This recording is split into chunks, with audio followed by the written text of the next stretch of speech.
Soul and the Body According to Jainism by Acharya Sri Vijayanandi Goshuri Ji Maharaj. What is the one thing that accompanies the soul after death? The amazing answer to this question enlightens us to many important mysteries, namely what happens when we die and how it is possible to retain memories of past lives. So let us dive in. Watching about the corruption scandals unfolding in India, people often remark, why are people blindly rushing to accumulate so much wealth, property, and power? After all, none of these accompany them beyond death. And they are right, whatever be it, a cherished worldly possession, those we mistakenly use to determine a self-identity, such as job, wealth, home, and even car, or even bodily appearance. One day when we die, we shall have to leave all of them and go. We came empty-handed into this world, and empty-handed we shall go. However, we cannot take material worldly possessions with us. There is one highly critical and deeply overlooked thing that we do take with us when we die. And this thing is a common body and Tejas body. And unless we attain samadhi in this life or attain salvation, the mind will accompany with our soul after death in its journey to the other side. This fact has been explained by Vachak Mula Sri Umaswati Ji in his book Tattvat Sutra. He says, this Atma, soul, goes through birth and death accompanied by Karman body and Tejas body. It is only because we are able to take the Karman body, the real storehouse of all impressions with us after death, the unbroken continuity can be maintained between all our previous births and the current and future ones. But how exactly does the soul take the Karman body with it after death? The mechanics of this process has been outlined for us by 24th Tirthankar, Lord Mahavir of Jainism.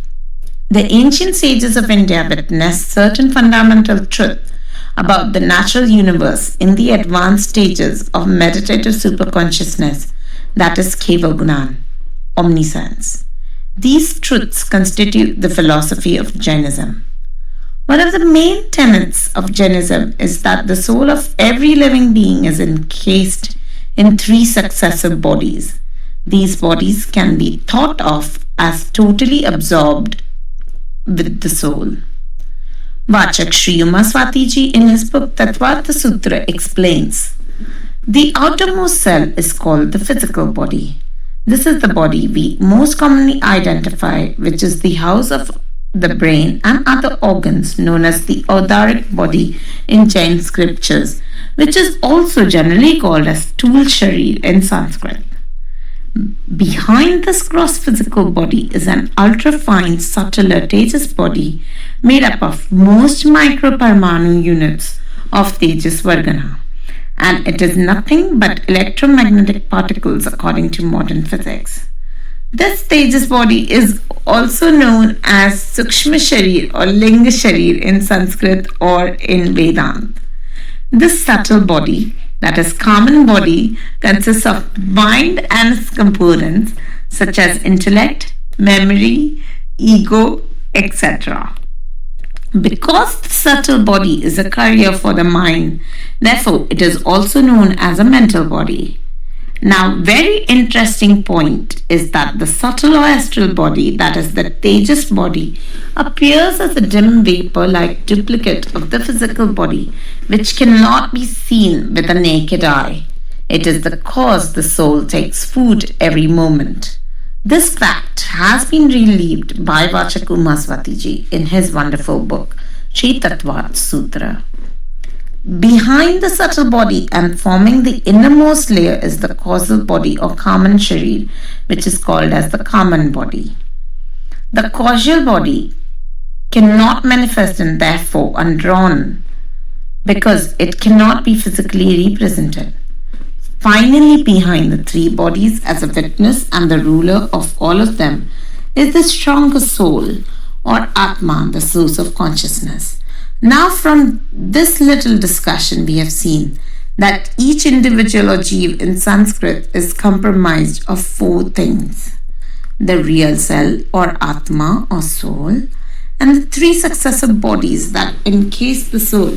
Having attained this knowledge, we are now going to dwell into the process of death and rebirth. So, what happens at the time of death? According to Jain philosophy, at the moment of death, the soul and the inner two cores, that is the Karman body and Tejas bodies, separate the outermost covering of the gross physical body and soul clothes in the subtle causal body and journeys on. This is Vachak Uma Swatiji says is only a separation of subtle and astral body from the physical body, just as the person passes from one room to another.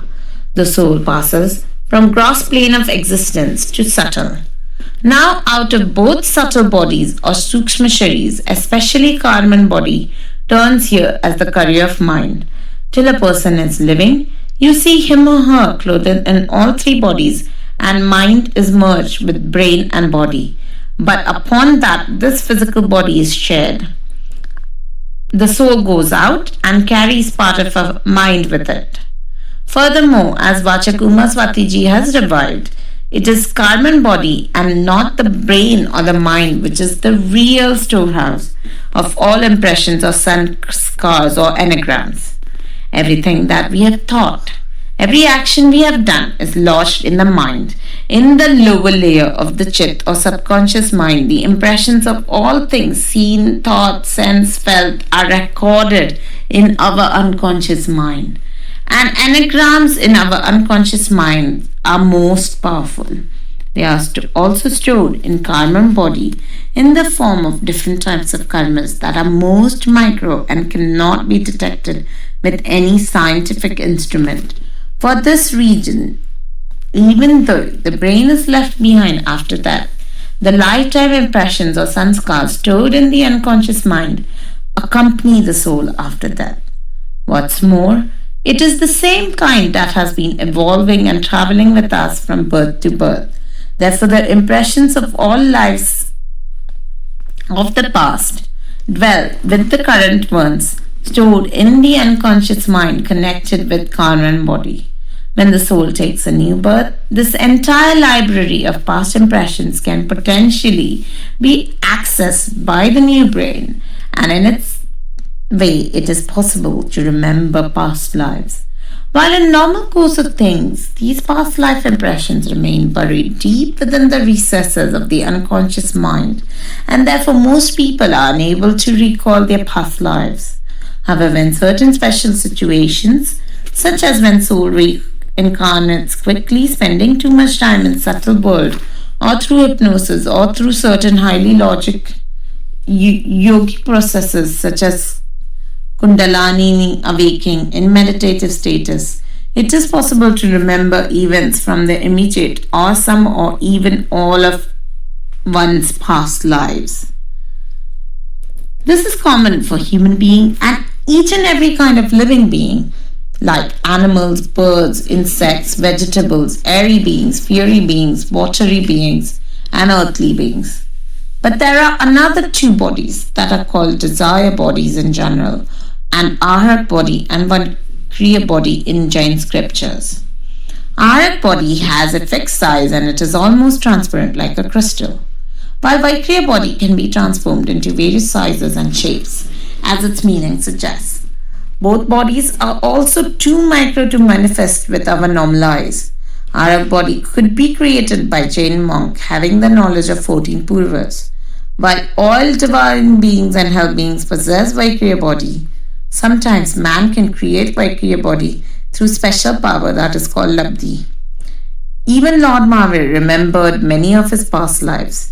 Even Srimad Rajchandra remembered many past lives, including when his soul was evolving through animal births. It brings to the end of the presentation. Thank you so much for watching. If you have further questions surrounding God, soul, consciousness, life and death, and ancient sciences, then you should visit our website rissIOS.org.